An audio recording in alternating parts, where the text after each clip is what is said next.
सभी भाई बंधुओं को मेरा प्रणाम। यह जो एक श्रृंखला शुरू होने जा रही है उसमें हम भारतीय इतिहास के साथ जो छेड़छाड़ की गई है, खास करके हमारे जो पुराण और इतिहास की जो कथाएं हैं, जो हमारी अवधारणाएं हैं, मान्यताएं हैं, जो हमारे सिद्धांत हैं, उनके साथ जिस तरह की मनमानी व्याख्या उनकी की गई, तोड़ मरोड़ कर तथ्यों को पेश किया गया, उसी पर हम चर्चा करेंगे और यह श्रृंखला उसी पर आधारित है। आज हम पहली बार चर्चा जिस पर करने जा रहे हैं वह है कि इतिहासकारों ने कहा है कि वैदिक काल में, खास करके वामपंथी जो इतिहासकार रहे, उन्होंने यह साबित करने की कोशिश की है कि प्राचीन भारत में वैदिक युग में गोमांस का भक्षण किया जाता था, बल्कि यह अत्यंत ही प्रचलित था।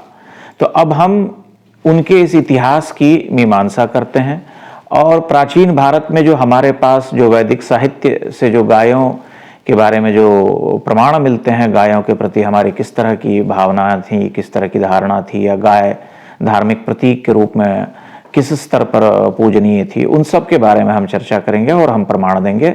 साथ ही यह सिद्ध करेंगे कि वामपंथियों ने जो इतिहास की पुस्तकों में लिखा है या प्रचारित किया है वह सर्वथा झूठ है। तो आप ने देखा होगा कि कहा इतिहास किताबों में, डॉक्टर झा एंड श्रीमाली और उनके जितने भी सहयोगी थे, उन्होंने कहा कि गोमांस को परोसा जाता था अतिथियों को। और ये समझना भी कठिन नहीं है कि हिंदू समाज को गोमांस खाने वाला सिद्ध करना उन्हें क्यों जरूरी लगा, क्योंकि जैसे वामपंथी कहते हैं कि हिंदू राजा भी युद्ध लड़ते थे, मंदिर तोड़ते थे, बौद्धों के मंदिर ध्वस्त करते थे। मतलब वह हर चीज को एक बराबरी पर स्थापित करने की कोशिश करते हैं कि इस्लामी आक्रांताओं ने ऐसा किया तो हिंदू राजा भी ऐसा करते थे। अब चूंकि वहां वो लोग मांस खाते हैं गाय का, तो हिंदुओं में भी गाय का मांस खाने का चलन था। तो वामपंथी इतिहासकारों ने एक शब्द पकड़ा है, जो शब्द है गोघ्न। गोघ्न का अर्थ उन्होंने सीधा यह लगाया कि गाय को मारने वाला। घ्न मतलब हंता और घ्न मतलब मारने से संबंधित है, गो यानी गाय। तो वेद के नाम पर जो ये झूठ जो थोपा गया है, उसके पहले प्रचारक ये लोग नहीं है। इसके पहले प्रचारक मध्यकालीन भाष्यकार महीधर, उव्वट और सायण है, जो वेद के मूल अभिप्राय को समझने में चूके हैं, या तो असमर्थ रहे हैं, या उन्होंने जानबूझकर उसका अनर्थ स्थापित करने का प्रयास किया है। वेद के लिए व्याकरण, निरुक्त यानी शब्द व्युत्पत्ति शास्त्र, निघंटु यानी वैदिक कोश, छंद, ज्योतिष और कल्प का ज्ञान आवश्यक है, जो कि संभवतः इन भाष्यकारों के पास था ही नहीं। अंग्रेजों ने क्या किया कि सायण महीधर के वेद भाष्यों को अपनी सुविधा से उठाया, उनकी व्याख्या की। चूंकि वह उनके अनुकूल था, उनको यह प्रचारित करना था या नैरेटिव बिल्ड करना था कि भारतीय समाज में यह किया जाता था, इसलिए उनको मनमाफिक चीज मिली, उसको उन्होंने उठाया और उसको व्याख्या करके हमारे समाज में स्थापित करने की कोशिश की, जिसको वामपंथी इतिहासकारों ने बिना दूसरे स्रोतों से उसकी पड़ताल करने के बजाय सीधे उसको उठाया और उसको अपने इतिहास की पुस्तकों में यह दर्ज करा दिया कि देखिए भाई, भारतीय समाज में, प्राचीन भारत में गायों का मांस खाया जाता था।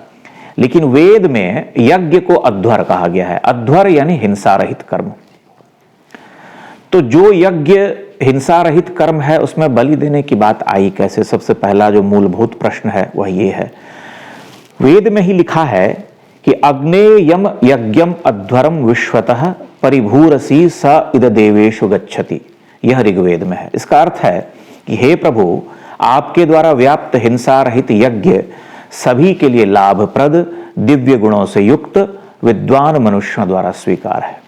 यजुर्वेद में एक मंत्र है जिसका अर्थ है कि जो सभी भूतों में अपनी ही आत्मा को देखते हैं, उन्हें कहीं पर भी शोक या मोह नहीं रह जाता। जो आत्मा के नष्ट न होने में और पुनर्जन्म में विश्वास रखते हैं, वो कैसे यज्ञों में पशुवध का सोच सकते हैं? अघन्या यज्ञमानस्य पशून पाहि, यजुर्वेद। अवध्य पशुओं की रक्षा करो। वैदिक साहित्य में मांस भक्षकों को तिरस्कृत किया गया है। उन्हें राक्षस और पिशाच जैसे शब्दों से संबोधित किया गया है, जैसे कि असुत्रपा। असु यानी प्रयाण और त्रपा यानी तृप्त करने वाला, पिशाच पिशित यानी मांस और अस यानी खाने वाला। वेदों में गाय का 1331 बार वर्णन है। ऋग्वेद में 723 बार, यजुर्वेद में 87 बार, सामवेद में 170 और अथर्ववेद में 331 बार। अब आप सोचिए कि जिस समाज में गायों के खाने का चलन रहा होगा, उसके सबसे उच्चतम साहित्य में, उसकी अभ्यर्थना में क्या इतने सारे श्लोक और सूक्त लिखे गए होंगे। इन वेद मंत्रों में गायों की प्रभुता, उपयोज्यता, उपयोगिता जिसे आप कहते हैं, शतधार और वात्सल्य करुणा का गायन है। इन मंत्रों में गोरक्षा के उपाय और पंचगव्य उपयोग लाभ के वर्णन है। शतपथ ब्राह्मण में लिखा है कि सहस्रो वा एष शतधार उत्सयद गौ, यानी भूमि पर टिकी जीवन संबंधी संकल्पनाओं में सबसे सुंदर, सरस और उपयोगी यह गौ है।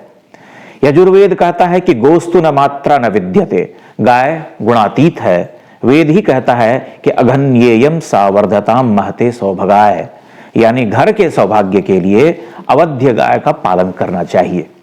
अथर्ववेद पुनः कहता है कि गावो भगो गावो इंद्रो में, गायें ही भाग्य हैं, गायें ही ऐश्वर्य हैं। त्वा शीसेन विद्याओ, अर्थात गाय का अहित करने वालों को शीशे से बींद डालो।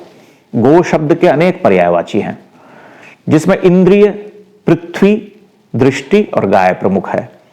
गोघ्न शब्द का अर्थ इंद्रियों को मारने के अर्थ में ही है, क्योंकि हम सभी जानते हैं कि भारतीय चिंतन परंपरा में इंद्रियां या इच्छाएं जिसे हम कहते हैं, उसको नियंत्रित करने की चेष्टा बहुत पुरानी है। उसी तरह से गोमेध शब्द का अर्थ पृथ्वी या गायों की उन्नति के लिए किए जाने वाले यज्ञ से है।